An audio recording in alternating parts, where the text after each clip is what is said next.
Am I wrong for insisting my sister honor our custody agreement? There's a lot of history here. My sister, Mia, 35, had my niece, Sophia, 9, when she was 26. At the time, she was living with our parents along with her then boyfriend, and they had both recently completed rehab for heroin addiction. Unfortunately, neither of them stayed clean for long, and Mia used drugs throughout her pregnancy. When Sophia was almost 2 months old, Mia came to me, pleading for me to take Sophia for 2 months while she went back to rehab. I was 22, living in a small apartment and putting myself through law school, but our parents insisted they couldn't care for an infant, and had even suggested foster care to Mia. So, I took Sophia in.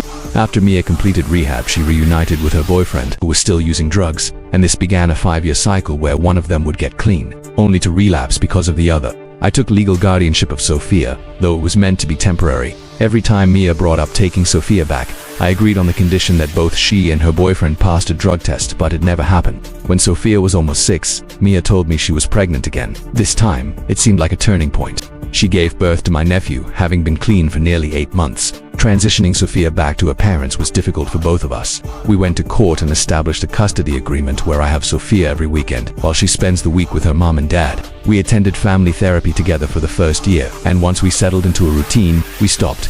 Now, the issue.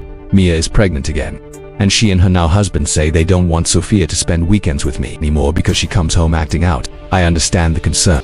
I explained to Mia that when Sophia is with me, she gets a lot of attention, and going from that to competing with her brother for Mia's limited attention, especially with morning sickness and pregnancy fatigue, must be hard. I offered to take my nephew on weekends too, to give Mia a break, or to resume family therapy to help Sophia adjust. Mia, however, insisted that Sophia would take a break from seeing me. I gave her 2 weekends without Sophia. But when she continued to refuse, I threatened to take her to court. We have a custody agreement in place, and I'm still one of Sophia's legal guardians. Mia accused me of throwing the past in her face and not letting her be a real mother to Sophia. I'm torn. I raised Sophia for nearly 6 years, and I cherish every moment with her. But am I overstepping? Sophia calls me every evening, asking what we're doing over the weekend and why I don't have time for her. I think Mia is framing it as me not wanting Sophia to come. I just want what's best for her. Edit. To clarify, Sophia is now 9. Mia has been clean for over 3 years. We transitioned Sophia slowly. She spent every other weekend with her parents for a year. Then we had a 50-50th split, and now I have her on weekends. I've always been flexible. If they had weekend plans, I'd let them take Sophia. This isn't about them wanting family time, it's about them not wanting me to spend time with her. They sent her brother to our parents' house last weekend, and Sophia went there too. So, I don't see how it's different if I take her. Mia is a stay-at-home mom with plenty of time with Sophia. She's struggled with her health and rarely leaves the house, which is often messy. Our parents bought Mia a house when Sophia was 3, hoping it would help her regain custody. With her husband working in it, they manage financially. I drive Sophia to karate, swimming, and Girl Scouts weekly and stay in close contact with her. Her husband has relapsed twice in the past 3 years but was kicked out both times, so Sophia wasn't exposed to it. Some have suggested they're using Sophia as a babysitter, but I don't think so. Mia rarely leaves the house, and I keep Sophia busy with activities to keep her active. Recently, they let her watch her 3-year-old brother for 2 hours, and she was thrilled to earn $20. Edit. The comments about what might be happening at home worried me. I reached out to Sophia's former therapist and scheduled an appointment for Friday after school. During sessions, Sophia talks to the therapist alone first, then we join together. I'll reassure her that I'll always have time for her and ask if she's happy living with her parents or if she'd prefer spending less time there. Wish me luck, and thank you for the feedback. Relevant comments on the transition, where it took things slowly. I'd never let them sever our bond.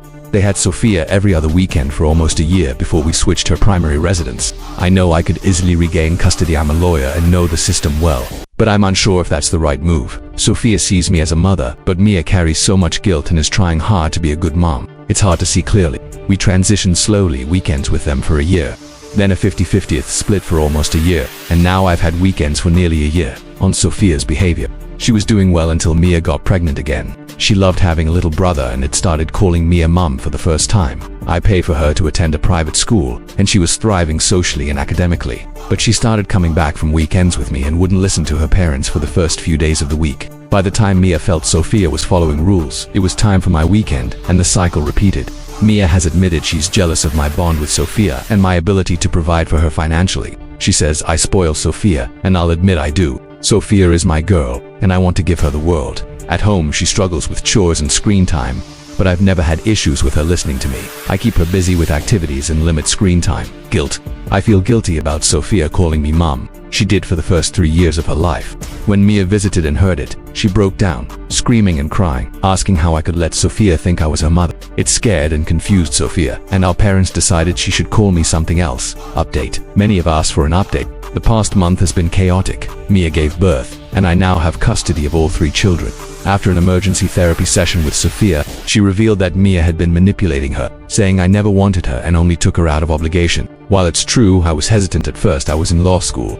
Broke and overwhelmed, I grew to love Sophia deeply and always did what I thought was best for her. After the session, I filed for emergency custody, citing parental alienation and Mia's marijuana use, which violated her custody conditions. I requested a drug test and home visit, noting the house was a health hazard. I was granted custody, and CPS found drugs in the home, including fentanyl. Both Mia and her husband were arrested, and I took in their newborn as well. I made a deal with Mia. She gave up parental rights in exchange for me paying her bail and legal fees. I now have full custody of Sophia and her brothers and am filing for adoption. Sophia is thriving, and while adjusting to life with 3 kids is challenging, I know it's the right decision. Edit. Many are concerned about Mia having more children. It's unlikely. She had Sophia because she believed she couldn't get pregnant due to having one ovary removed as a teen.